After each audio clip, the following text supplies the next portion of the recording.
তালাক তালাক তালাক তালাক 2 তালাক 3 তালাক 52 তালাক 2 তালাক তোর মাও তালাক তোর 14 গোষ্ঠী তালাক তোর দেশের সব তালাক কথা কয় না আরে এমন তালাক দিলাম দেশ থেকে ভাইগা গেল কথা কয় ঠিক কিনা বুঝিস অত কিছু বলার দরকার নেই ঠিক না 18 কোটি মানুষ তাকে তালাক দিয়েছে ও বউ আর নেওয়া হবে না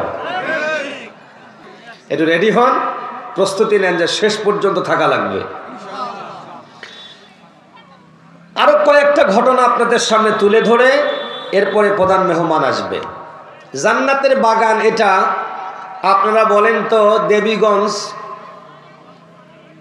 বাঁশহাটিতে ঢাকা কোচ আছে এই ঢাকা কোচের এখানে গেলেই দেখবেন যে রিক্সা ভ্যান অটো দেখলে কাউন্টারের লোকজন ডাকে ভাই ঢাকা ঢাকা ঢাকা ঢাকা ঢাকা কথা বলে না দেবীগঞ্জ কি ঢাকা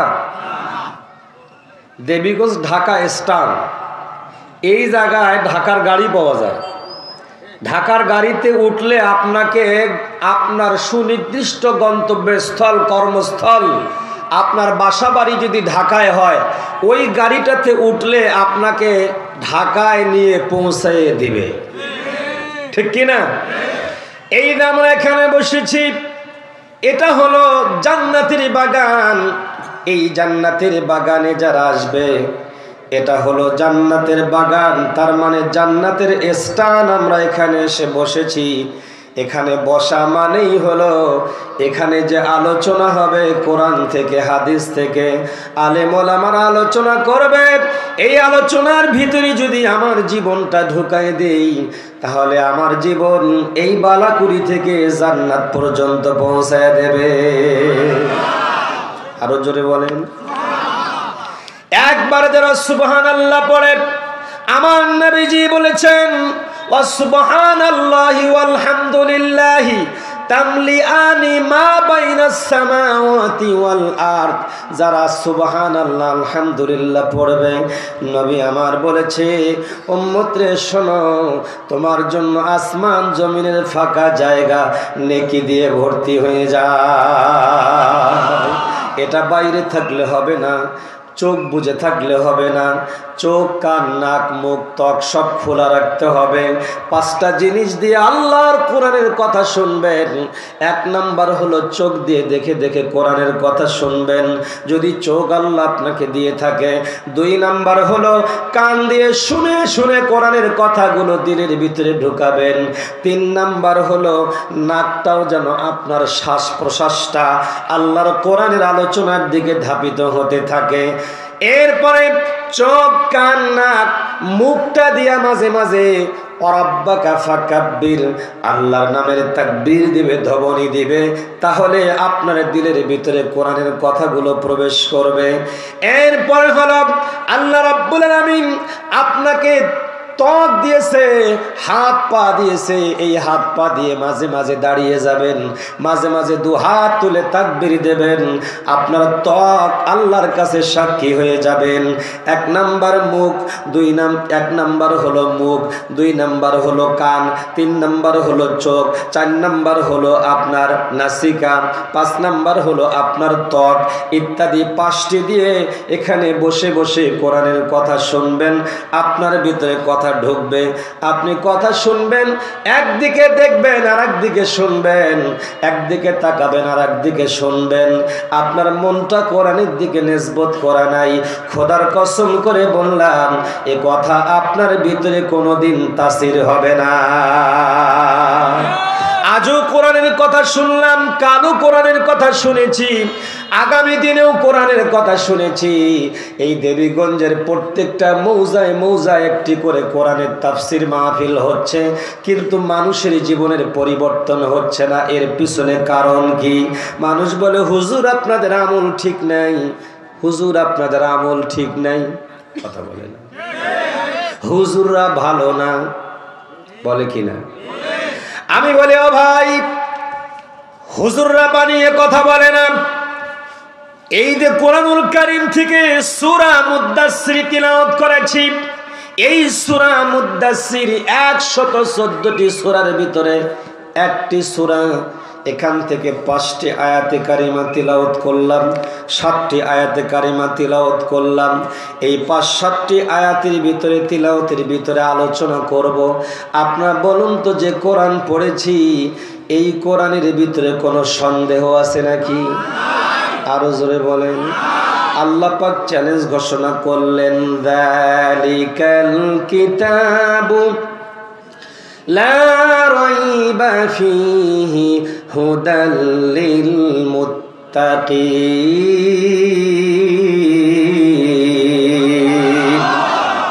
এটি ওই কিতাব, এই কিতাব ওই কিতাব যেই কিতাব লাউহে মাহফুজের ভিতরে ছিল। লা রাইবা ফীহি, এর মধ্যে কোনো সন্দেহ নাই, ভেজাল নাই, ত্রুটি নাই। কিয়ামত পর্যন্ত পৃথিবীতে যারা আসবে তারা কেউ কোনোদিন এই কোরআনের ত্রুটি বের করতে পারবেন না। নবীজি যখন কোরআনের কথা বলতেছিলেন মক্কাতে, নবুয়তের জিন্দেগিতে মক্কায় যে তিলাওয়াত করতেন, কাফেররা মুশরিকরা বলতো মুহাম্মদ বানিয়ে বানিয়ে কথা বলে, মুহাম্মদ বানিয়ে বানিয়ে কথা বলে। এই কথা শোনার পর নবীজি একটু ঘাবড়িয়ে গেলেন, পেরেশান হয়ে গেলেন, অস্থির হয়ে গেলেন। মানুষেরা আমাকে এভাবে তহমত দিচ্ছে, এখন জবাবটা কি হবে? আল্লাহ রাব্বুল আলামিন কোরআনুল কারীমের ভিতরে চ্যালেঞ্জমূলক 10টি আয়াতে কারিমা অবতীর্ণ করেছেন। জোরে গান সুবহানাল্লাহ। আল্লাহ রাব্বুল আলামিন এই কিতাব নাজিল করলেন, চ্যালেঞ্জ দিয়ে দিলেন, তোমরা কি কেউ পারবে এই কোরআনের মতো একটি আয়াত বানাতে, কোরআনের মতো একটি সূরা বানাতে, কোরআনুল কারীমের মতো একটি আয়াতে কারিমা তৈরি করতে? কাফেররা মুশরিকরা মক্কায় এত চেষ্টা করলেন, কোরআনুল কারীমের আয়াতের মতো একটা আয়াত তারা তৈরি করতে না পেরে কাবা শরীফের গায়ে তারা লিখে দিলেন, ইন্না আ'তাইনাকাল কাউসার লাইসা হাযা কালামুল বাশার। এটা কোনো মানুষের তৈরি করা কথা নয়, এটা আল্লাহ রাব্বুল আলামিনের নাজিল করা কথা। জোরে বলেন সুবহানাল্লাহ। বলুন তো আমার বন্ধুগণ, এই কোরআনের ব্যাপারে আপনাদের কোনো সন্দেহ আছে নাকি? যদি থাকে একটু হাত তুলে দেখান। কোরআনের ভিতরে কোনো সন্দেহ নাই। আমি যে পড়লাম, পড়ার মধ্যে কোনো ভুল আছে নাকি? তাহলে তিলাওয়াতের ভিতরেও ভুল নাই, কিতাবেও ভুল নাই, নাজিলেও ভুল নাই, পড়তেও ভুল নাই। তাহলে ভুলটা আমাদের কোথায়? প্রতিদিন কোরআনের কথা শোনা হয়, পরিবর্তন হচ্ছে না, এর পিছনে কারণ কি? আমি গবেষণা করে বের করেছি, আমি থিসিস করেছি এর উপরে। এত বছর ধরে 1450 বছর ধরে কোরআন কারীমের আলোচনা চলতেছে। বাংলাদেশ 92% মুসলমানের দেশ। এই দেশের মানুষেরা মসজিদমুখী হবে, নামাজি হবে। এদেশের মানুষেরা কোরআন প্রেমিক হবে, রসুল প্রেমিক হবে। এদেশের মানুষেরা নাস্তিক মুরতাদদের সাথে আতাত করতে পারে না, কারণ যে দেশে 96% মুসলমান, অল্প কয়েকটা নাস্তিক মুরতাদ বেঈমান, ওদের খুঁজে পাওয়ার কথা না। জোরে বলেন ঠিক কিনা? কিন্তু আমাদের অবস্থাটা এমন হলো কেন? একটু সামনের দিকে আমাদেরকে যেতে হবে আমার বন্ধুগণ। যখন ইরাক, ইরান থেকে আল্লাহর ওলিরা এদেশে এসেছিল, কাজাকিস্তান, উজবেকিস্তান, সমরকন্দ, ফিনল্যান্ড, আরব আমিরাত থেকে যারা এসেছিলেন এই ভূখণ্ডের ভিতরে উপমহাদেশে, হযরতে খাজা মঈনুদ্দিন হাসান আজমেরী চিশতি রহমাতুল্লাহি আলাইহি, পাঞ্জাবের জমিনে মুজাদ্দিদ আল ফিসান রহমাতুল্লাহি আলাইহি, বাংলাদেশের জমিনে শাহজালাল তিতুমী, শরীয়তুল্লাহ খান জাহান আলী, অসংখ্য আল্লাহর ওলিরা এদেশে এসেছেন ইসলাম প্রচার করার জন্য। তারা এসেছিলেন ইসলাম প্রচার করতে, এবং তাদের সাথে সাথে কাফের মুশরিকদের গোয়েন্দাও লাগানো ছিল। গোয়েন্দারা এসে দেখলো মুসলমান যারা আল্লাহর ওলি, তারা যখন ইন্তেকাল করলেন, এদেশের মুসলমানরা তো কোরআন পড়তে পারে না। ওই যে হুজুর বলে গেল, কোরআনের ভিতরে আমাদের চোখ দিলে আমরা দেখতে পাই না, কোরআন আমাদের চোখের সামনে দিলে আমরা কোরআনের অক্ষরগুলো চিনি না, আমরা কোরআনুল কারীমের ব্যাখ্যা বিশ্লেষণ বুঝিও না, বুঝার চেষ্টাও করি না, মানিও না, মানার চেষ্টাও করি না। যারা বুঝে তাদেরকে মৌলবাদী বলে তহমত দিয়া মামলা হামলা দিয়া কারাগারে বন্দি করে রাখে। জোরে বলেন ঠিক কিনা? ভাইরা আমার, বন্ধুগণ আমার, শুনুন আমার সোনার ভাইরা, একটুখানি খেয়াল করুন। আল্লাহ রাব্বুল আলামিন 114টি সূরা অবতীর্ণ করলেন। আমি এর উপর আলোচনা করব, তবে আমাদেরকে নাস্তিক এবং মুরতাদ বেঈমান কাফেররা যেভাবে আমাদের ঈমানকে ধ্বংস করতেছে, 700-800 বছর আগে দেশে আল্লাহর ওলি যারা যোদ্ধা ছিল, ইসলাম প্রচারের জন্য এসেছিলেন, তারা যখন ইন্তেকাল করলেন, ওদের কবরের কাছে ওই কাফের মুশরিক ইহুদি এবং খ্রিস্টানদের সাজানো কিছু মৌলবি, সাজানো কিছু পাগল, চট পরা জট পরা, লাল শালুকের কাপড় পরা, হাতে লোহার ছুরি, গলায় লোহার মালা ইত্যাদি বড় বড় চোখওয়ালা মালা, এগুলো গলায় দিয়া ওই আল্লাহর ওলিদের কবরের পাশে বসে বসে ওরা চোখ বন্ধ করে জিকির করে আর গাজায় টান দেয়। মাঝে মাঝে চোখগুলো উলুক ঘুলুক করে ফেলে। সাধারণ আম পাবলিক আমরা মুসলমান জানতাম না কোনটার নাম ইসলাম, এটা আমরা পরিষ্কার বুঝি নাই। ওরা কিন্তু ইসলাম বুঝতো, কারণ ওরা হচ্ছে সে দেশের পণ্ডিত, ওদেরকে পাঠায় দিয়েছেন বেশভূষা দিয়া। ওরা হলো গোয়েন্দা। আমাদের ওলিদের কবরের পাশে বসে বসে ওলিদেরকে সেজদা দেয়, দাঁড়িয়ে সেজদা দেয়, গাঁজা খায়, মদ খায়, ভাং খায়, নিজেদেরকে ওলি বলে দাবি করে। আর আমাদেরকে শিখায় দেয়, এই মাজারে যদি তোরা মুরগি দেশ, ছাগল দেশ, গরু দেশ, তাহলে তোদের কপালটা খুলে যাবে। যে পেটে সন্তান হয় না, স্বামী না থাকলেও সন্তান হবে। কথা বলেন ভাইয়েরা আমার, এই মার্কা পরামর্শ যখন আমাদেরকে দিলেন, আমরা মাজারে যাই, দেখবেন আপনাদের এই বানাকুড়ি থেকে জিন্দা পীরের মাজারে যাওয়ার জন্য যারা খড়ি খোঁচা এক জায়গায় করে বড় মুরগটা নিয়ে যায়, ওর বুকের ভিতরে যদি বুলেট মারেন, কালিমা বের হবে না, কালিমার ব্যাখ্যা বের হবে না। এই জাতের মুসলমানেরাই আমাদের ইসলামের ক্ষতি করেছে, ঠিক কিনা? কোরআনের ধার ধারে না, মাদারেতে গাঁজা খায়, লম্বা লম্বা চুল রেখেছে, লোহার শিকল হাতে পায়, ঠিক কিনা? কোরআনের ধার ধারে না, মাদারেতে গাঁজা খায়, লম্বা লম্বা চুল রেখেছে, লোহার শিকল হাতে পায়। ওরাই নাকি আল্লাহর ওলি, ওরাই নাকি আল্লাহর ওলি। ওদের বলে কোন গাধায়, ওদের বলে কোন গাধায়। এই বেটা, যে কোরআন পড়তে পারে না, হাদিস পড়তে পারে না, ওযু নাই, গোসল নাই, পাক নাই, পবিত্রতা নাই, এমন একটা ছালা পড়ছে যার জ্বালা সব দেখা যায়। কথা বলেন, ওদেরকে তোরা আল্লাহর ওলি বলিস, তোদের কি ন্যূনতম আক্কেল আছে? আমার তো মনে হয় তোদের আক্কেলের উপরে কুকুরে প্রসাব করে দিছে।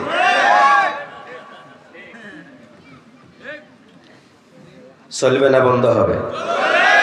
অল্প কিছুক্ষণ প্রধান মেহমান আসার আগ পর্যন্ত আমি একটু আপনাদেরকে সামনে এগিয়ে নিয়ে যাব ইনশাআল্লাহ।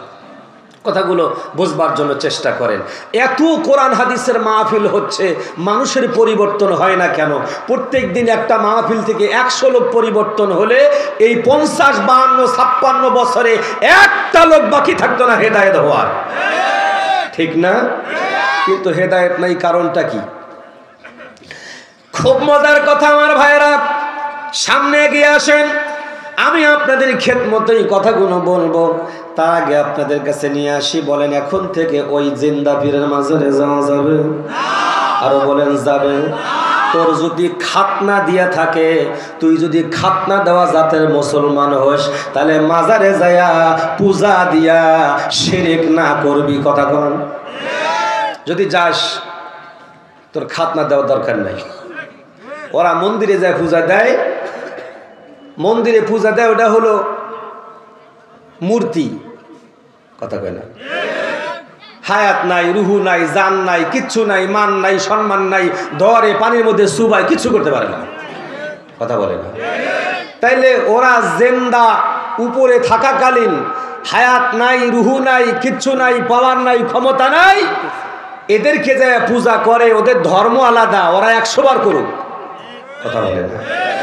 কিন্তু তোর ধর্ম যে ইসলাম, ইসলামে তো তোকে মাজার পূজা করতে বলে নাই। তোর কোন আক্কেলের উপরে প্রস্রাব করে দিল কুকুরে, তুই এখন ওদের দেখা দেখি যায় ওরা উপরে মরাটার উপরে পূজা করে, আর আমরা একেবারে কবরে যেটা মরা ওটা মূর্তি, এটা মরা। উপরেরটার নাম মূর্তি, তলেরটার নাম কি? তো ওরা উপরেরটার পূজা করে, তুই তলেরটার পূজা করিস, তুই কোন জায়গা মুসলমান? কোরআন দেখো না, হাদিস দেখো না। এই বাটপার সিটার, তোর মসজিদের ইমাম সাহেব যায়, তোর মাদ্রাসার হুজুর যায়, কোন মুহাদ্দিস মুফাসসির যায়? যায় না। তুই যাস কেন? তুই যাস কেন? তুই আসলে কোরআন বুঝিস না, ঠিক কি না? এজন্য বোঝার জন্য কোরআনের কাছে আসতে হবে। ভাইরা আমার খেয়াল করেন, এখন যেহেতু আমাকে নিয়ে এসেছেন, কিছু কথা আপনাদের শুনতেই হবে। আমি সূরা পড়েছি, সূরাটির নাম হলো সূরাতুল মুদ্দাসসির। আর হাদিস পড়েছি, হাদিসের ভাষা হলো আল্লাহর নবী সাল্লাল্লাহু আলাইহি ওয়াসাল্লাম বলেছেন, তলাবুল ইলমি ফারিজাতুন আলা কুল্লি মুসলিম ওয়াল মুসলিমাত। প্রত্যেক নর এবং নারীকে ইলমে দ্বীন শিক্ষা করা ফরজ। যতটুকুন শিখলে মসজিদে যায়, যতটুকুন শিখলে মাদ্রাসায় যায়, যতটুকুন শিখলে মাজারে যাওয়া যাবে কি যাবে না, যতটুকুন শিখলে রুকু সিজদার নাম কি, এটা কোনটা ফরজ, কোনটা ওয়াজিব, কোনটা সুন্নত, কোনটা মুস্তাহাব, ইত্যাদি ইত্যাদি, হারাম হালাল কে চিনবে, এতটুকুন এলেম শিক্ষা করা ফরজ। এই ফরজ এলেম না শিখার কারণে আমরা মাজারে যাইয়া মরার জন্য মরে মরি, কথা করেন ঠিক কিনা? বন্ধুরা আমার, আসুন এলেম শিখার জন্য মাদ্রাসার দরকার আছে না নাই? আমরা মাদ্রাসার পক্ষ থেকে মাহফিল করি, আমরা মাদ্রাসার পক্ষ থেকে মাহফিল করি। এই এলাকার মানুষদের দায়িত্ব ছিল, মাদ্রাসার কোনো সরকারি না, বেসরকারি একটা মাদ্রাসা। হুজুরের বেতন হলো মাত্র 10,000 টাকা। ওর পাশে প্রাইমারি স্কুলের স্যার, তার বেতন হলো 30,000 টাকা। 30,000 টাকা দিয়া স্যার ঈদের সময় আবার অতিরিক্ত বোনাস পায়, বেতন যা তার অর্ধেক বোনাস পায়, কথা বলে না? বেতনে আর বোনাসে এক জায়গায় করে। স্যার তার বউয়ের শাড়ি কিনে, একটা সিকসাক শাড়ি। পাশের বাড়ি হুজুরের ইমাম সাহেবের বউ স্যারের বউর দিকে দেখে আর শাড়িটা নাড়ে, কথা বলে না? এত সুন্দর শাড়ি আমার স্বামীর কপালে হলো না, আমার বিয়ে যদি হুজুরের সাথে না হয় স্যারের সাথে হয়তো আমার কপালটা কত ভালো হতো। বন্ধুরে খেয়াল করো আমার দিকে। তাহলে হুজুর সে যদি 30,000 টাকা বেতন পাইতো, তাহলে স্যারের বউ চিন্তা করতো, আমার স্যার তো বিড়ি খায়, আমার স্যার বিড়ি খায়, আমার স্যার মাঝে মাঝে টাসও খেলায়, আমার স্যারের চাল চলন অন্যরকম। কারণ স্কুলে যায় আসে, কত ম্যাডামের সাথে ফ্যাডাম দিয়ে বসে বসে গল্প করে, কিন্তু হুজুর অন্য নারীর দিকে তাকায় না। ওই স্যারের বউ বলতো, এই স্যারের সাথে বিয়ে না হয়ে যদি হুজুরের সাথে হইতো, হুজুরের দাড়ি ঘষা ঘষি দেওয়া আরাম পাইত, কথা বলেন? আরে দাড়িতে যে কি মজা আছে এটা জানেন? যতবার এই দাড়ি দিয়া বউয়ের গালের উপরে দাড়ির চাপ লাগে, তত তত তত মজা মজা। খালি মজা না মিয়া, যৌবনের তাগত বাড়ে, শক্তিও বাড়ে, আল্লাহর রহমত হয়, ঠিক না ঠিক? তোমারে আল্লাহ দিছে এত সুন্দর। এই পাটা ছাগলের যদি বিচি কেটে ফেলায়, ওরে দিয়ে কোনো কাম হবে? কথা কয় না? ওরে বদবদ বদবদ করতেই শেষ, ওরে দিয়ে জীবনে কোনো প্রোডাকশন হবে না। পুরুষের জন্য আল্লাহ পাক যে দাড়ি দিয়েছেন, এটা হলো যৌবনের একটা মহা ঔষধ।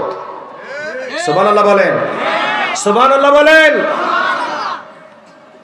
এটা যদি কেউ কেটে ফেলে, যত কাটবে তত তার যৌবনের তাগত কমবে।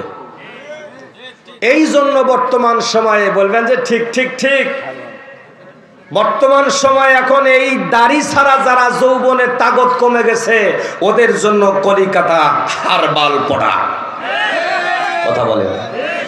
যায় দেখ মৌলবি কয়টা যায়, মৌলবি সকালে উঠে কালো জিরা মধু, হ্যাঁ মারছে টান, হয়ে গেছে কাম। সুবহানাল্লাহ। ভাইরা আমার, খুব টাটকা কথা শুনেন। আল্লাহ রাব্বুল আলামিন কোরআনুল কারীম নাযিল করলেন, 114টি সূরা দিলেন। 114টি সূরার ভিতরে একটি সূরার নাম হলো সূরা মুদ্দাসসির। এই সূরাটি মক্কায় অবতীর্ণ হয়েছে, মদিনায় কিছু সূরা অবতীর্ণ হয়েছে। যেই সূরাগুলো মক্কায় অবতীর্ণ হয়েছেন এই সূরাগুলোর আয়াত হলো ছোট ছোট, আর এই সূরাগুলোর ভিতরে আলোচনা করেছেন আল্লাহ রাব্বুল আলামিন 3 প্রকারের। একটা হলো তাওহীদ, আল্লাহ এক, দ্বিতীয় কাউকে মানা যাবে না। মাজার পূজারীরা শোন, তোরা যদি কোরআনুল কারীম পড়ে দেখিস মক্কি সূরাগুলোতে দেখবি আল্লাহ ছাড়া অন্য কারো পাওয়ার নাই, সুতরাং কবরে যাওয়ার দরকার নাই। ঠিক কিনা?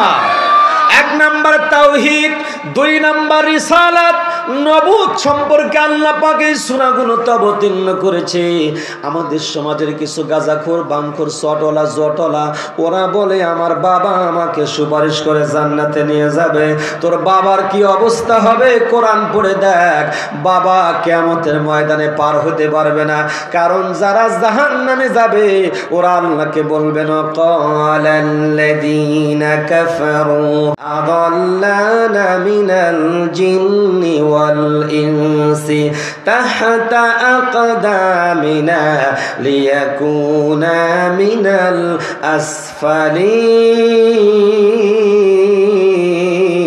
আসফালিন।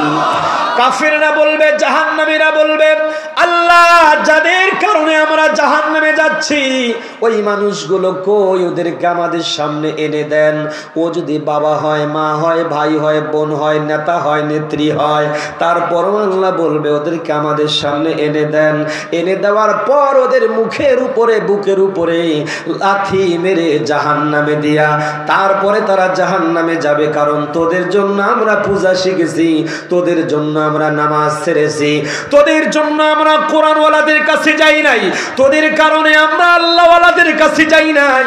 আমরা তোদের পিছনে ঘুরু ঘুরু করেছিলাম দুনিয়ার নেতৃত্ব পাওয়ার জন্য, দুনিয়ার শান শওকত পাওয়ার জন্য, দুনিয়ার বাড়ি গাড়ি পাওয়ার জন্য। তোরা আমাদেরকে আল্লাহ থেকে বিমুখ করে দিয়েছিস, রসুল থেকে বিমুখ করে দিয়েছিস। আমাদের নেতা বিশ্ব নবী এ কথা আলেমরা বলেছিল, আমরা সেই নেতাকে মানি নাই। তোদের মতো চরিত্রহীন নেতাদেরকে মানার কারণে আজকে জাহান্নামে যাচ্ছি। আমরা একা জাহান্নামে যাব না, নেতাদের ধরে ঘাট ধরে লাথি মেরে জাহান্নামে ফেলে দিয়া তারপরে তারা জাহান্নামে যাবে। ভাইরা আমার শোনেন, নেতা হবেন, হন, অসুবিধা নাই। আল্লাহ রাব্বুল আলামিনের কাছে দোয়া করবেন, রব্বানা হাব লানা মিন আজওয়াজিনা ওয়া যুররিয়াতিনা কুররাতা আয়ুনি ওয়াজআলনা লিল মুত্তাকিনা ইমামা। আল্লাহর কাছে দোয়া করবেন, আল্লাহ আমাদের সন্তানগুলোকে মুত্তাকিনদের নেতা বানায় দিয়ে দেন। আমার বালাকুরির ভাইয়েরা বুকে হাত দিয়ে বলেন তো, কোনদিন স্ত্রীর সঙ্গে মিলন করতে গিয়া তার পূর্বে রাতের বেলা এশার নামাজ পড়ে তাহাজ্জুদ পড়ে কোনদিন কি হাত দুটো তুলে আল্লাহর কাছে চেয়েছিলেন, আল্লাহ আজ রাতে আমার স্ত্রীর গর্ভে যদি কোনো সন্তান আসে ওই সন্তানটা নেককার বানায় দিয়েন। এমন দোয়া করেন না যারা নেক্সট সন্তানের আশা তারা করেন কিভাবে? ওই সন্তানগুলোই তো আপনার ঘাড়ে ধরে ঘুরায়, আপনাকে ভাত দেয় না, আপনার চোখের সামনে মিষ্টির টোপলা নিয়ে শ্বশুর বাড়ি যায়, কারণ এর জন্মটাই হইছে হারামজাদা। ঠিক কিনা? এখন আপনি বলবেন হুজুর একটা তাবিজ দেন আমার ছেলেটা যেন আমার কথা শোনে, কাজ হবে?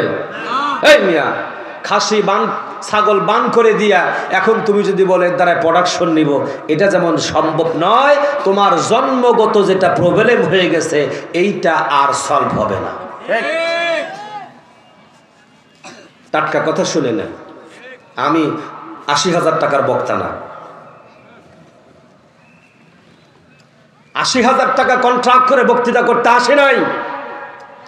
কথা ক্লিয়ার কাট বলে যাব, টাকা দিলে দিবেন, না দিলে জোর করে নিয়ে যাবেন।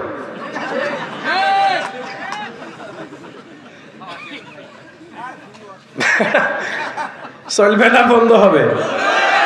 ভাইয়ের আমার কথা শুনেন, রাশের কিছু কথা না বললে তো বুঝবেন না। এখন আসেন, আমাদেরকে দোয়া করার দরকার আছে না নাই? সন্তান দুনিয়াতে চাই, ভালো চাই না খারাপ চাই? ভালো চাই। হযরতে ইব্রাহিম আলাইহিস সালাম, তার স্ত্রী হযরতে সারা আলাইহিস সালাম, সারা বিবি 80 বছর বয়স, বিবির পেটে সন্তান নাই, সন্তান হয় না, সন্তান হয় না। ইব্রাহিম আলাইহিস সালাম আর বিবি একটি গাছের তলায় বসে বসে সময় বিশ্রাম নিচ্ছেন। গাছের ডালের দিকে তাকায় দেখতেছেন একটা মা পাখি। মনটার দিকে আমার দিকে খেয়াল করেন। মা পাখি গাছের ডালে বসে বাচ্চাগুলো, পাখাগুলো যখন দুই দিকে ডানা মারতে থাকে আর কিসমিস আওয়াজ করে, মা পাখিটা একবার খাবারটা মুখের কাছে নিয়ে যায়, ভিতরে দেয়, আবার আরেকটা বাচ্চার মুখের ভিতরে দেয়। মা পাখিটার খাবার পাওয়ার পরে ডানাগুলো মারে, কিচিমিচি করে। মা পাখিটা কি পরিমাণ তার হৃদয়টা জুড়িয়ে গেছেন। ইব্রাহিম আলাইহিস সালামের স্ত্রী গাছের তলায় বসে বসে আকাশের পাখির দিকে তাকায় বলতেছে, আরে আমার বয়স 80 বছর হয়ে গেল, আমি এখনো পর্যন্ত মা হতে পারলাম না। আমার চাইতে ওই গাছের ডালে বসে থাকা পাখিটা অনেক অনেক দামি, কারণ সে মা হতে পেরেছে। ইব্রাহিম আলাইহিস সালামকে ডেকে বলে, পয়গম্বর, তুমি তো পয়গম্বর, আকাশের দিকে একটু মুখটা তুলে আকাশের মালিক আমাদের মাওলাকে ডেকে বলো না, আমি 80 বছর বয়সের বৃদ্ধা হয়ে গেলাম, আজও পর্যন্ত মা হতে পারলাম না, আমার আফসোস থেকে গেল। পয়গম্বর, তুমি চাইলে তো আল্লাহ পাক সন্তান আমাদেরকে দিতে পারে। পয়গম্বর আকাশের পাখির দিকে তাক করে দেখলেন, ঠিকই তো কথা, মা পাখিটা যেই পরিমাণ তার হৃদয়টা জুড়িয়ে গেছে, আমার স্ত্রীর মনটা হাহাকার, একটা সন্তান নাই, একটা সন্তান নাই। আমাদের দেশের মায়েরা সন্তান না হওয়ার কারণে মাঝে মাঝে মাজারে যায়, মাঝে মাঝে কিছু বন্ড পীরের কাছে যায়, মাঝে মাঝে ডাক্তারের কাছে যায়, কবিরাজের কাছে যায়, হেকিমের কাছে যায়, ইত্যাদি ইত্যাদি। আল্লাহ যারে সন্তান দেয় তার কাছ থেকে কেউ নিতে পারে না। আল্লাহ যাকে দেয় না পৃথিবীর কোন ভণ্ড তাকে দিতে পারবে না, ঠিক কিনা ভাইয়েরা আমার? ইব্রাহিম আলাইহিস সালাম, খুব মনোযোগটা দিয়ে দেন। ইব্রাহিম আলাইহিস সালাম হাজেরা ঘিরে বললেন, হাজেরা, সারা রে ওযু কর। গাছের তলায় বসে 2 রাকাত নামাজ পড়লেন, ওযু করলেন, 2 রাকাত নামাজ পড়লেন, আল্লাহ পাকের কাছে দোয়া করলেন, রব্বানা হাবলানা মিন আজওয়াজিনা ওয়া যুররিয়াতিনা কুররাতা আয়ুনি ওয়াজআলনা লিল মুত্তাকিনা ইমামা। এভাবে তারা দোয়া করলেন। এখান থেকে শিক্ষা নেওয়ার জন্য বলছি, যারা সন্তান জন্ম দিতে চান তারা অবশ্যই ওযু করবেন, পবিত্র হবেন, আল্লাহ পাকের সেজদা নফল নামাজ আদায় করবেন, এরপরে আল্লাহ পাকের কাছে নেক সন্তান চাবেন। অবশ্যই আপনার সন্তান আপনার অবাধ্য হবে না, আপনার অবাধ্য হবে না, কারণ কোরআন এসেছে দুনিয়ার মানুষকে আল্লাহ পাকের বাধ্য করবার জন্য, আল্লাহ পাকের হুকুম বুঝবার জন্য। আমার ভাইয়েরা, যারা আল্লাহর হুকুম মানবে না তারা অবাধ্য হয়ে যাবে, তারা জাহান্নামী হবে। আর এই পৃথিবীতে যারা মা বাবার অবাধ্য হবে, যারা মা বাবার কথা শুনবে না, মানবে না, বরং কষ্ট দেবে, তারা চিরকাল অভিশপ্ত জাহান্নামী হবে। অনেকে ঠিক বললেন না, কারণ অভ্যাসটা নিজের মধ্যে আছে, অভ্যাসটা নিজের মধ্যে আছে। চেহারা দেখতে ফিটফাট, অনেক চমৎকার, মনে হচ্ছে সাহেব, বাবু সাহেব। বাজারে গেলে কত সম্মান, মানুষ চা খাওয়ায়, কত সম্মান দেয়, কিন্তু যিনি মানুষের এত কিছু সম্মান পাচ্ছেন এই লোকটা বাড়িতে গিয়া বাপ মারে সম্মান দেয় না। আছে না নাই? কারণটা কি ভাই? কারণ হলো আমাদের জন্মগত সমস্যা। জমিতে ধান লাগালেন, ধানের গাছটা জমিনে হয়েছে, জমিন থেকে যখন ফসল ফলে ধানের শীষটা আকাশের দিকে থাকে না তার মাথাটা জমিনের দিকে হয়? কথা বলে না, জমিনের দিকে হয়। এটা ফসলের একটা রীতি। ফসল সব সময়ের জন্য তার মূলের দিকে ধাবিত হয়। কুল্লু শাইইন ইরজিই ইলা আসলিহি, প্রত্যেক বস্তু তার মূলের দিকে ধাবিত হবে। আপনি তো মূলের দিকে ধাবিত হলেন না, আপনার মূল হলো আপনার মা, আপনার বাবা। আপনি সেই দিকে ধাবিত না হয়ে যখন আপনি ভিন্ন দিকে ধাবিত হচ্ছেন, তখন আল্লাহ পাকের লানত আপনার উপরে আসতেছে। তুই যাবি তোর শ্বশুর বাড়িতে 1 কেজি মিষ্টি নিয়া, আর তোর সন্তান তোকে রেখে তোর সন্তান তার শ্বশুর বাড়িতে যাবে 5 কেজি মিষ্টি নিয়া। সেই দিন আফসোসের সীমা তোর থাকবে না, ঠিক কিনা? একটা ঘটনা শোনাবো। আর্মি অফিসার, মিলিটারি, আর্মি যারা আছেন তারা আবার মন খারাপ করবেন না, রিটায়ার্ড প্রাপ্তরা মন খারাপ করেন না। ঘটনাটা বোঝাবার জন্য বলতেছে, আর্মি অফিসার সরকারি কম্বল পায়, সরকারি অনেক কিছু পোশাক আশাক পায়। চাকরি সুবাদে বউটাকে বাড়িতে রেখে, সন্তানগুলোকে বাড়িতে রেখে চাকরি করতে চলে গেছেন। কিন্তু বউটা এতটাই খান্নাস। বুড়া মানুষ দেখবেন চোখে কম দেখে, সামনে দিয়ে যদি কেউ যায় বৌমাকে জিজ্ঞাসা করে, বৌমা কে গেল? কথা আছে না বাড়ির বুড়া মানুষ চোখে কম দেখে। বুড়া মানুষের জায়গা হলো দরজার সাথে। কোথায়? দরজার সাথে। তো ওই দিক দিয়ে যেই যায় আর চিল্লা খালি বৌমাকে বলে, বৌমা কে গেল? অমুকে গেল। আবার কিছুক্ষণ পর একটা কুকুর যদি যায় আবার চিল্লায়, বৌমা এ কি গেল? কুকুর গেল। তো এইভাবে বারবার জিজ্ঞাসা করতে করতে বৌমা বিরক্ত হয়ে যায়। একটা পর্যায়ে 1 ছেলে 2 মেয়ে, খুব ছোটখাটো সংসার। আর্মি অফিসার বাড়িতে আসলেন। বউ এবার তার স্বামীকে বোঝাচ্ছে, শোনো তোমার বাবা বৃদ্ধ হয়ে গেছে, আজকে তুমি একটু বাড়িতে থেকে দেখো। কতবার আমাকে জিজ্ঞেস করে কে গেল, আমার বড় ভয় হয়। বলে ভয় কি? ভয় হলো এই, মানুষ তো এই দিক দিয়ে যায়, হঠাৎ নাকি আমার চরিত্রের উপর আবার দাগ ফেলায়। শ্বশুর যদি বলে আমার বাড়িতে ঘন ঘন পুরুষ লোক আসে, তুমি আবার আমাকে সন্দেহ করবা। এরকম পটাই না মহিলা আছে না নাই? খাচ্চন্নি আছে না নাই? স্বামীরে পটায় এইভাবে। কথা খুব ভালো কিন্তু মতলব খারাপ। স্বামীকে বলে, স্বামী যদি আমার চরিত্রের উপরে দাগ পড়ে যায় তাহলে তো তখন সংসারে অশান্তি হবে, তার চেয়ে এক কাজ করো, আব্বাকে নিয়ে বড় আপুর বাড়িতে রেখে আসো। কোথায়? বোঝেন নাই? মানে স্বামীর বড় বোন। চিন্তা করলেন কথা ঠিক, তুমিও বাড়িতে থাকো না, আমিও বাইরে চাকরিতে চলে যাই, মাঝে মাঝে আব্বা একা একা থাকে। অতএব এভাবে না রেখে বড় আপুর বাড়িতে রেখে যাওয়াটাই ভালো হবে। সিদ্ধান্ত নিয়ে নিলেন। দেখবেন বাড়ির যারা মুরব্বী ওরা নিজের ভিটা ছেড়ে কোথায়ও যেতে চায় না, কয় মরলে মরবো, ভিটাতেই মরবো, ঠিক কিনা? মা দেখবেন অনেকে আছে স্বামী মারা গেছে আজ 40 বছর হয়ে গেল, স্বামীর কেনা ভিটার উপরে ছোট্ট একটা ঝুপড়ি ঘর করে আছে। ছেলেগুলো ভিন্ন ভিন্ন জায়গায় বিল্ডিং বাড়ি করেছে, কিন্তু মা ওই ঝুপড়ি ঘরটা ছেড়ে যায় না। এতবার ডাকে, বলে না এটা তোর বাবার ভিটা, এখানেই আমার শেষ দাফন হবে, আমি আমার জীবনের শেষ নিঃশ্বাস পর্যন্ত এই জায়গায় থাকতে চাই, আমি তোদের বাড়িতে যাব না। তোদের যদি মন চায় আমারে ঘর উঠায় দে, আর যদি না চায় আমি ঝুপড়ি ঘরের ভিতরেই থাকবো। এভাবেই থাকে, মা কারো বাড়িতে যায় না।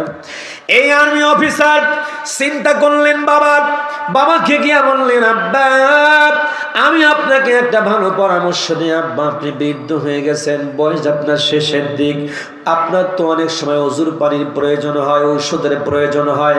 আমি বাইরে থাকি, আপনার বৌমা একা একা বাড়িতে থাকে, পরের বেটি আপনাকে দেখবে কি দেখবে না, ওর চাইতে আপনাকে বড় অপুর বাসায় রেখে আসি আব্বু, আপনি ওইখানে চলেন। বাবা বলে না রে বেটা না, আমি তোর কথায় শুনতে রাজি না, আমি এখান থেকে যাব না, কারণ এই জায়গাটা আমার কিনা ভিটা, আমি এখানেই মরতে চাই। আমি তোর বোনের বাড়িতে যাব না, আমার জামাই বাড়িতে যাব না। এরপরে বোঝায় সুজায় বলল আব্বা, যদি আপনি না যান তাহলে আমাদের সংসারটা ভেঙে যাবে।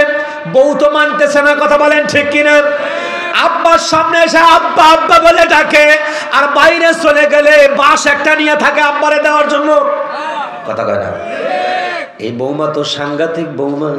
এবারে দেখতেছে সংসার টিকে না। আর্মি অফিসার বলে আব্বা, আমাদের সংসারটা অন্তত টিকাবার জন্য আপনি কিছুদিনের জন্য আপনার মেয়ের বাড়িতে যান, আমার বড় অপুর বাড়িতে যান। বলছে ঠিক আছে, রাজি হলাম।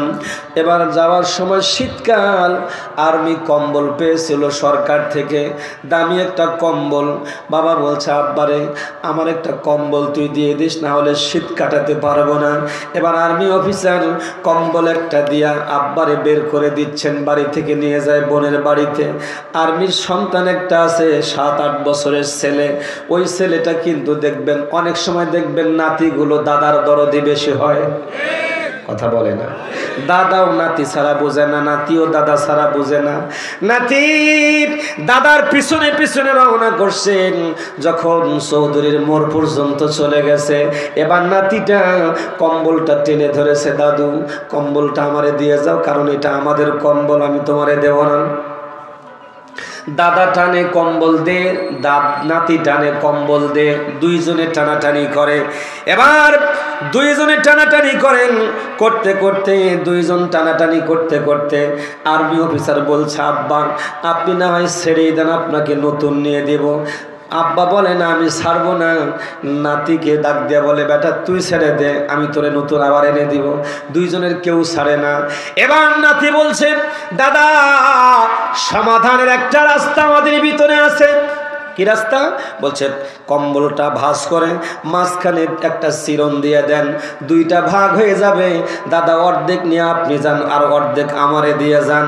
এবার আর্মি অফিসার ডাক দেয় বলে বেটা, কম্বলটা তুই পুরাটাই দিয়ে দে, অর্ধেক দিয়ে কি করবি? আমি তো তোরে নতুন কিনে দেব, নতুন এনে দেব তোকে আবার।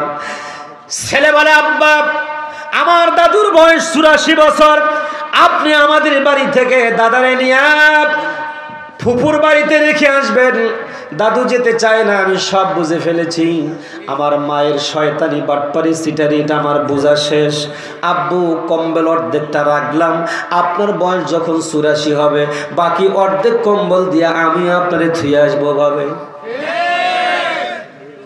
কথা বোঝেন নাই? বালাকুড়ির মায়েরা, বালাকুড়ির বৌমারা শোনো, আজকে তুমি কদুর খেয়েছো, কদুর বিচিটা রেখে দিয়েছ। তুমি মনে করো সেই বিচি বুঝি কোনোদিন কদু হবে না? একবার জমিনে লাগায় দেখো, বিচির থেকে গাছ হবে। তুই যে কদু খাইছিস একটা, ওই রকম আরো 10টা কদু তোর জন্য সামনে অপেক্ষা করতেছে। তুই তোর শ্বশুরের সামনে যা করেছিস, শাশুড়ের জন্য যা করেছিস, মন্দ যদি হয় তাও 10 গুণ পাবি, আর ভালো হলেও 10 গুণ পাবি। সিদ্ধান্ত তোর কাছে রে বৌমা। আজকের থেকে সিদ্ধান্ত নিয়ে নেন, যুবকেরা বউয়ের কথা শুনে যারা বাপ মার সাথে খারাপ ব্যবহার করেছেন, 3 দিন 5 দিন 7 দিন 1 মাস 1.5 মাস পার হয়ে গেছে, মায়ের সাথে কথা কও না। আজকে গিয়া মাকে ডাক দিবেন, মা দেখার ভিতরে ধনী মানুষ ছিল খুমাইনি, মক্কার উঁচু টিলার উপরে তার বাড়ি। তার মানে মানুষ যখন ধনী হয় তখন পাগারের ভিতরে আর থাকে না, উঁচা ডাঙ্গায় গিয়ে বাড়ি করে। কথা বলে, মানুষ যখন ধনী হয় তখন বাড়ি একতলা থাকে না, দোতলায় উঠে। কথা বলে, মানুষ যখন ধনী হয় তখন উপশহরে বাড়ি থাকে না, ওটা জেলা শহরে পঞ্চগড় চলে যায়। আর তার চাইতে যদি বেশি ধনী হয় তাহলে বিভাগীয় শহরে যায়, তার চাইতে যদি বেশি ধনী হয় তাহলে একবারে রাজধানীতে চলে যায়, তার চাইতে যদি বেশি ক্ষমতা চেয়ার পায়, দেশের টাকা মাইরে খায়া বিদেশে বেগম পাড়া বানায়। এরই ধারাবাহিকতা। আমাদের দেশের সোনার নেতারা একটাও চুরি করে নাই, সব খালি না কয়া নিয়ে গেছে।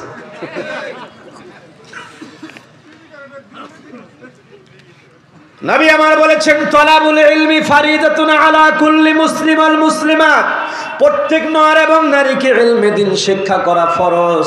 আমার ভাইরা, কতটুকুন ইলমে দ্বীন শিক্ষা করা ফরজ দেখেন, বুঝাই। আমি জানি আমার আলোচনা শেষ হবে না, কারণ আমার হায়াতের একটা সময়সীমা আছে। প্রয়োজনে আগামীকালকে আবার এই প্যান্ডেলটা ভাঙার দরকার নেই, সকালবেলা ডাক দিয়ে চলবে, আলোচনা চলবে। কি বলতেছিলাম, ওই যে এক সেরায় সেরিকে পছন্দ করছে, সেরি সেরারে পছন্দ করছে, যা কয় সারা কি করস, এই সারা কি করস, কয় তুলি পান, কয় ধর্মু তোর কান। তোমার এই সেরায় যে দাদিরে কইছে, দাদি ওই সেরি খেলে আমার এই কয়, কয় সেরি কি করে, কয় তিল তুলে। কয় আরে যা কয় কি তুলে বলে তিল, কয় মারমু একটা কিল, সোজা হয়ে যাবে। তারপরে সেরা তো হাবা গোবা, এই একেবারে লুঙ্গি গামছা কইসে মাথায় গামছা বান্ধে যা গেছে, এই সারি কি তুলস, কয় তিল হয়ে গেছে বুঝলা। এখন কি কই, আর তো কোনো কথা নাই, কয় মাথার উপর কলা গাছ ছেড়ে দেবো। কয় ওটা কি বললো নাকি, কয় বনু কানা বনু, কলা গাছ তো বাড়ি, বাড়ি হলে অবস্থা খারাপ আছে না। তো এইরকম কিছু অবস্থা, আমাদের শ্রোতাদের যে অবস্থা, মাঝে মাঝে ধমক দিতে যায় আমাদের ভিতরে যা আছে সব হারায় যায়, খুঁজে পাই না। ভাইরা আমার শোনেন, খাদিজার বাবা খুয়াইলিদ মক্কার শ্রেষ্ঠ ধনী, উঁচু টিলার উপরে তার বাড়ি। খাদিজা দেখতে বড় সুন্দরী, বিবাহ হয় নাই, শুধু সাধবী, একেবারে নিট অ্যান্ড ক্লিন, আমলদার। তখন কোরআন নাজিল হয় নাই, নবীজি নবুয়ত পান নাই, জাহালাতের যুগ। মানুষ একজন আরেকজনের সাথে বিয়ে হলে মহরনার টাকার লগত লেনদেন হয়ে যেত, কোনো বাকি থাকতো না। আর 1400 বছর পর, 1450 বছর পর 96-92% মুসলমানের দেশ বাংলাদেশ, মহরনার টাকা হয় 10 লাখ, 9,99,999 টাকা দেন মোহনা ধার্য করিয়া, তন্মধ্যে নাকের ফুল বাবদ 2500 টাকা নগদ বুঝাই দিয়া, অবশিষ্ট টাকা সম্পূর্ণরূপে হাজরান মজলিসে সাক্ষী রেখে আখেরাত পর্যন্ত বাকি থিয়া কবুল। কথা কয় না, এই মহরনার টাকা মামলা করে উঠে না, কথা কয়। এই হলো মুসলমানের দেশ, সব কিছু শেষ। কিন্তু জাহালাতের যুগের নারীদের বিয়ে হতো, মহরনার টাকা নগদ পেত। খাদিজার বাবা খাদিজাকে দেখে শুনে বিয়ে দিলেন। প্রথম স্বামীটা কিছুদিন পর ইন্তেকাল হয়ে গেল, মহরনার টাকা তো নগদ পেয়ে গেছেন। খাদিজা বাড়িতে চলে এলেন, স্বাভাবিক তার মন খারাপ। কিছুদিন যাওয়ার পর খাদিজার বাবা বলছে, খাদিজা আমি তোরে আর একবার বিয়ে দিতে চাই। খাদিজা কথা বললেন না, রাজি হয়ে গেছেন। এবার 2 নাম্বার বিয়ে দেওয়ার পর খাদিজা কিছুদিন সংসার করলেন, 2য় নাম্বার স্বামীটা ইন্তেকাল করলেন। আমাদের সমাজের লোকেরা বারবার স্বামী মারা গেল কেউ অপয়া বলে, পরা কপালি বলে, কথা বলেন ঠিক কিনা। খাদিজাকে এভাবে নানা জনে নানা কথা বলে। খাদিজার সিদ্ধান্ত নিলেন, আমি আর কোনোদিন স্বামী গ্রহণ করব না। বুঝায় সুজায় তাকে 3 নাম্বার বিয়ে দিলেন। 3 নাম্বার স্বামীটাও কিছুদিন পর ইন্তেকাল হয়ে গেল। 3 জন স্বামীর মহরনার টাকা পেয়ে খাদিজার সিদ্ধান্ত নিলেন, জীবনে কোনোদিন আর স্বামী গ্রহণ করব না। শাম, সিরিয়া, রোমের ব্যবসায়ীদের সঙ্গে ব্যবসা শুরু করলেন টাকা দিয়া। শাম, সিরিয়া, রোমের ব্যবসায়ীরা অনেক সুদর্শন যুবকেরা খাদিজাকে বললেন, খাদিজা আমাদের মধ্যে এত অপূর্ব সুন্দরী সুন্দর সুন্দর সুন্দর যুবক আছে, তুমি যাকে পছন্দ করবে তাকে স্বামী হিসাবে গ্রহণ করতে পারবে, আমাদের প্রস্তাবটা গ্রহণ করো। খাদিজা বলছে, না রে, আমি আর কোনোদিন স্বামী গ্রহণ করব না, সিদ্ধান্ত আমি নিয়ে নিছি। ব্যবসা চলতে চলতে চলতে থাকলো। হঠাৎ করে একদিন খাদিজা উঁচু পাহাড়ের টিলার উপরে বাড়ি, ঘরের জানালাটা খুলে দিয়ে দেখতেছে একটা আকাশের মেঘখণ্ড যুবকের মাথার উপরে ছায়া দিচ্ছে। যুবক বসলে আকাশের মেঘখণ্ড নিচে নামে, যুবক উঠলে মেঘখণ্ড উপরে উঠে। এটা কোন যুবক রে? খাদিজা এই দৃশ্যটা দেখে একটা দৌড় দিয়ে চলে গেলেন খাদিজার ভাই ওয়ারাকা ইবনে নওফেল, খ্রিস্ট ধর্মের পাদ্রী, ওর কাছে চলে গেল। ডাক দে বলে, ভাই ভাই একটা কথা আমি তোমার কাছে জানতে চাই, বলো তো আকাশের মেঘখণ্ড যদি কোনো যুবকের উপরে ছায়া দেয় রে, ওই যুবকটা কে হতে পারে? ওরা ইবনে নাফিল ডেকে বলে, খাদিজা তুমি যেই যুবকের কথা বলছো ওই যুবকটাই হবে আখিরি জামানার পয়গম্বর নবী মুহাম্মদুর রাসূলুল্লাহ।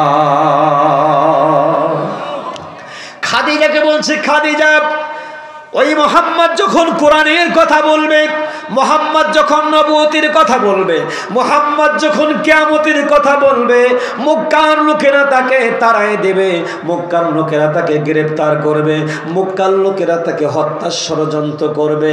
আমি ওরাকে ইবনে নাফিল বৃদ্ধ হয়ে গেছি, আমার শরীরের চামড়া ভাঁজ হয়ে গেছে, কপাল ঘোষ, আমি চোখে দেখতে পাই না। আমি যদি ওই সময় পর্যন্ত বেঁচে থাকতাম রে খাদিজা, আমি তার হাতে হাত দিয়ে কালিমা পড়ে মুসলমান হয়ে যেতাম। ওই নবী আমাদেরকে জান্নাতে নেবে, সে একজন নবীর কথাই তুমি আমাকে বলছো।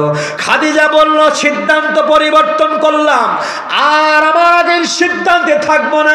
আজকেই সিদ্ধান্ত নিলাম ওই যুবককে আমি স্বামী হিসেবে গ্রহণ করব। তখন খাদিজার বয়স 40 বছর, নবীজির বয়স হলো 25 বছর, 24 বছর সামথিং।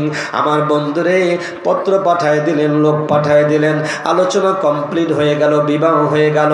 শাম, সিরিয়া, রোমের ব্যবসায়িকরা আমার খাদিজার সঙ্গে ব্যবসা বন্ধ করে দিলেন।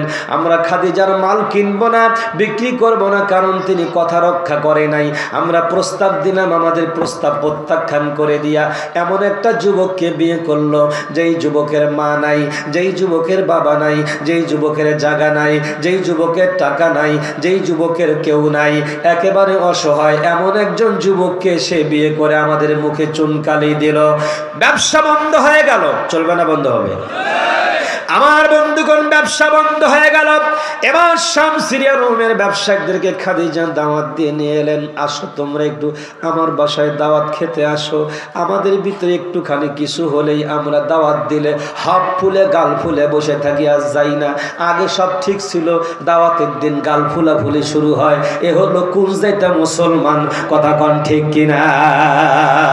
সব দিন ঠিক থাকে, বিয়ের দিনে বেজার হয়, সব দিনে ঠিক থাকে, আকিকার দিন। অথচ ইসলাম বলছে দাওয়াত দিলে দাওয়াত খেতে হয়।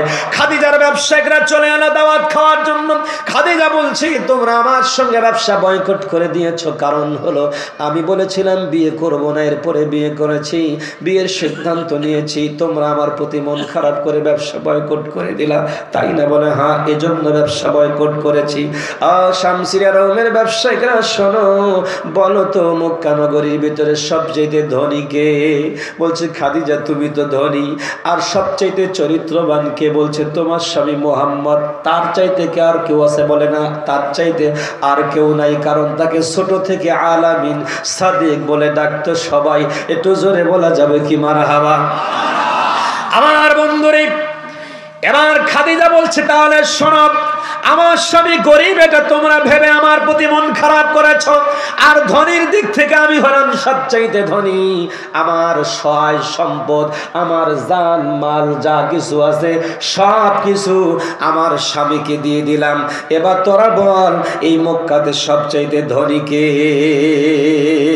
সবাই মুখের উপরে রুমাল দিয়ে দিল, নাকটা ঢেকে ফেললো, শরম পাইল। আমরা বড় শরম পেলাম। এখন আমাদের চাইতে ধনী হলো নবী মুহাম্মদুর রাসূলুল্লাহ। তখনও তিনি নবুয়ত পান নাই। এত সম্পদ আর নিজেকে দিয়েছেন এই কারণে যে 15 বছর পর কোরআন আসবে, যেদিন প্রথম কালিমা পড়ে মুসলমান হয়ে যাবে খাদিজা সেই দিন। তাহলে ইসলামের জন্য, কোরআনের জন্য, নবুয়তের জন্য, আখিরাতের জন্য সর্বপ্রথম যিনি জান এবং মাল দিয়েছেন তার নাম কি? আরো জোরে বলেন, তার নাম কি? আমার মায়েরা বোনেরা শুনুন, জান এবং মাল আল্লাহর প্রতি দিতে হবে। এই যে আমরা মাহফিল করলাম, মাহফিলে খরচ হলো, বক্তা আমরা টাকা নিয়ে যাই, মানুষের মনে বড় কষ্ট। 1 ঘন্টা ওয়াজ করে 20,000, 30,000, 40,000, 50,000, 1 লাখ টাকা নিয়ে যারা ধর্ম ব্যবসা শুরু করে দিছে, কথা বলেন। আরে ভাই, আপনাদের কথা বলতেছি আমি।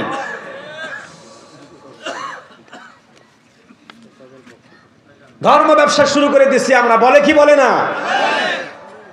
মাহফিল যারা করতেছেন তারা 5 লাখ টাকা তুলে 2 লাখ খরচ করবেন, 3 লাখ থাকবে, তাহলে এরাও ধর্ম ব্যবসা করতেছে। আর আপনারা আসছেন কেন? বক্তার সুর শুনবেন, মজা শুনবেন, চেহারা দেখবেন, সুস্বার ভালো শুনে বাড়ি যাবেন। আজকেও যা কালকেও তা, পরিবর্তন হলো না। পরের দিন জুমায় 5টা মুসল্লি ফজরের সময় বেশি হয় নাই। কথা বলেন। আমি আপনাদেরকে বলি, বক্তাও ঠিক, মাহফিলের আয়োজন যারা করছে তারাও ঠিক, বেঠিক আপনারা। কিভাবে? আপনি আসছেন হেদায়েত নেওয়ার উদ্দেশ্যে আসেন নাই, আয়োজন করছে, কিছু খরচা আমাদেরকে দিতেই হবে। আর যারা বলতে আসছি আমরা কোরআনের কথা বলি, কোরআন কি মিথ্যা? হাদিস মিথ্যা? আমরা বানায় বলতেছি না। মাহফিলে যারা আয়োজন করছেন তারা মাদ্রাসা পরিচালনা করবেন, কারণ মাদ্রাসায় যে পরিমাণ টাকার দরকার ছিল এলাকাবাসী ওই পরিমাণ টাকা দেয় না। না দেওয়ার কারণে মোহতামিম সাহেব হুজুর রশিদ বই নিয়ে আপনার বাড়িতে যাইতে যাইতে স্যান্ডেলে ফিতা ছিঁড়ে গেছে। কথা কয় না? শ্বশুর বাড়ি যাও মিষ্টি নিয়া, ধান পাকলে ধান কাটলে বিক্রি করে, পোশাক কিনতে যাও মার্কেটে দেবীগঞ্জে, দামি দামি মার্কেট খুঁজে বেড়াও, কিন্তু 500 টাকা 1000 টাকা নিয়ে মাদ্রাসায় যায় হুজুরে খুঁজে বেড়ায় না। হুজুর কই, হুজুর কই, হুজুর কই বলে কেন? 1000 টাকার নোট দিব। বলছেন কোনোদিন? এই না বলার কারণে মাদ্রাসার শিক্ষা যদি চালু না থাকে, বাংলাদেশে আর 10 বছর পর নাস্তিক দিয়ে ভর্তি হয়ে যাবে। এই কারণে মাদ্রাসার শিক্ষা চালু করার লক্ষ্যে আপনাদেরকে মাইকিং, পোস্টারিং করে, প্রচারিং করে ডেকে নিয়ে এসে কোরআনের কথাগুলো শুনালাম। ভাই গো, যদি দয়া হয়, মায়া হয়, মোহাব্বত হয়, তাহলে 1, 2, 5, 10 হাজার টাকা দিয়া একটু মাদ্রাসা। মা ডাক্তার দিতে দেরি হবে, তোরে বুকে জড়ায় নিতে দেরি হবে না। মায়ের দরকার আছে না নাই? সুতরাং বৌমাকে পেয়ে, বউকে পেয়ে ভুলে যাও না সোনা, বউকে পেয়ে তুমি ভুলে যাও না। কারণ আল্লাহর পরে স্থানটি হচ্ছে পিতা মাতা, ঠিক কিনা?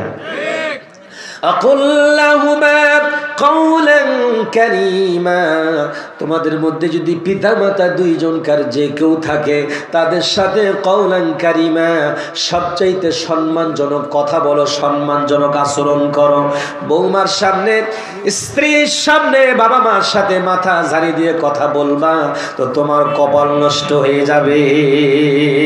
আজকে আমাদের সমাজের ভিতরে সবচাইতে অবৈধ সন্তান, অবাধ্য সন্তানের সংখ্যা বেশি, যার কারণে 96% মুসলমান নামে থাকলেও, তালিকায় থাকলেও কোরআনের বিরুদ্ধে সমাজের ভিতরে 70%। ঠিক কিনা? সম্মানিত ভাইয়েরা, আমি জানি আপনারা আমার এই কথায় অনেকেই কষ্ট পাবেন।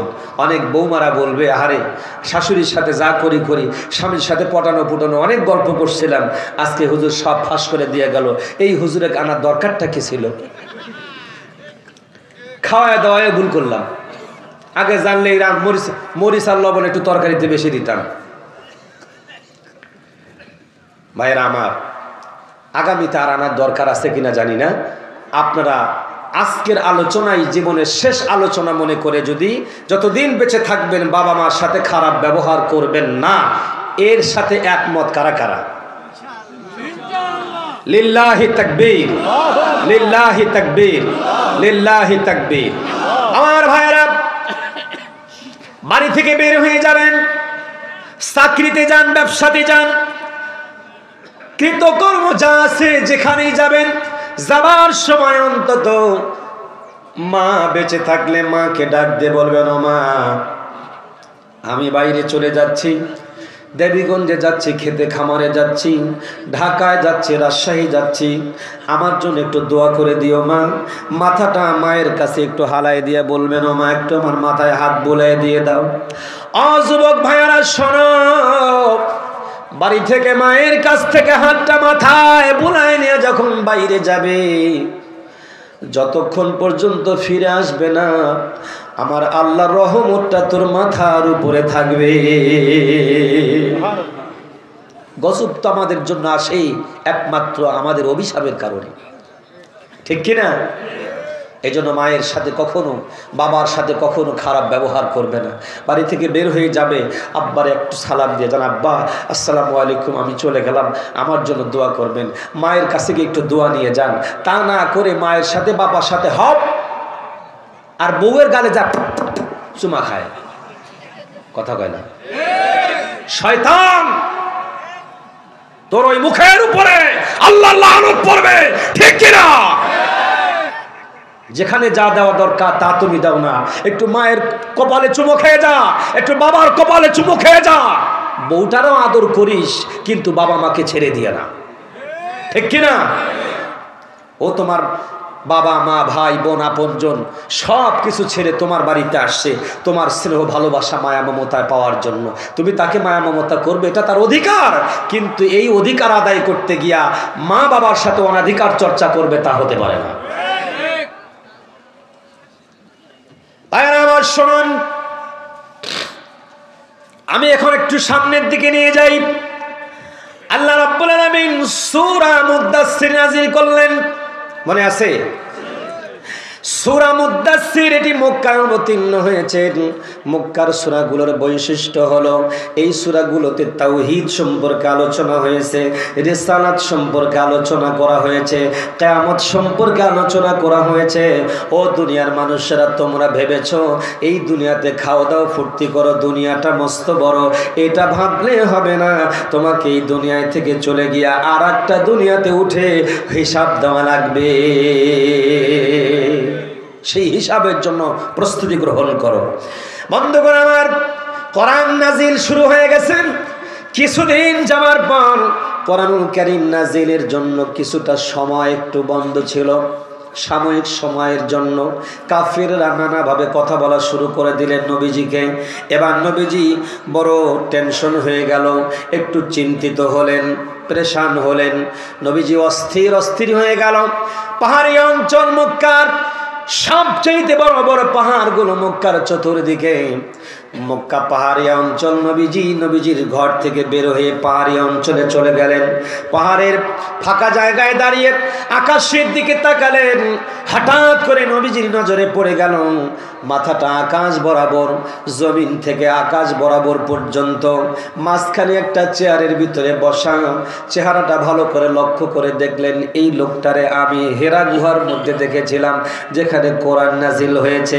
তার মানে ইনি হলেন তিনি যিনি হযরতে জিবরাইল আলাইহিস সালাম। ভয় পেয়ে গেলেন, অস্থির হয়ে গেলেন। নবীজি বাড়িতে এসে হযরতে খাদিজাকে ডেকে বললেন, খাদিজা আমাকে কম্বল পরিয়ে দাও, কম্বল পরিয়ে দাও, কম্বল পরিয়ে দাও। খাদিজার কথা শুনলে আমাদের মনটা বড় জড়িয়ে যায়। ও বালাকুরের মায়েরা বোনেরা, শোনো, স্বামীকে কেমনে ভালোবাসতে হয়, স্বামীর সোহাগটা কিভাবে পেতে হয়। আজকে আমাদের ভিতরে সংসার ভেঙে যাওয়ার কারণ হলো স্ত্রী তার স্বামীকে বোঝে না, স্বামী তার স্ত্রীকে বোঝে না। যদি বলেন ঠিক কিনা? বাড়িতে আসার সময় মোবাইলে কথা বলতে বলতে আসছেন, দরজায় এসে মোবাইলের কথা বন্ধ করে দিয়েছেন।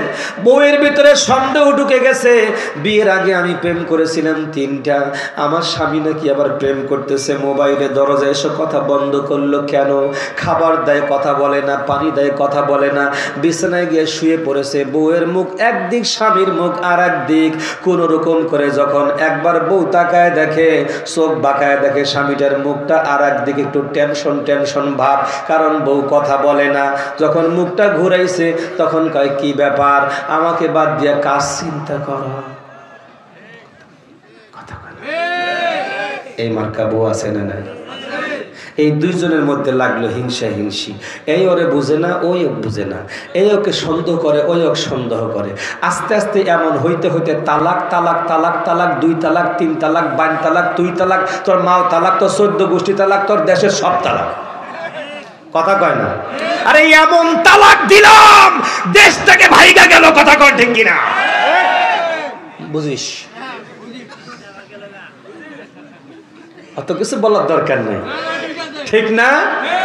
18 কোটি মানুষ তাকে তালাক দিয়েছে, ও বউ আর নেওয়া হবে না। ভাইয়ারা আমার শোনেন, অনেক লম্বা কথা হবে।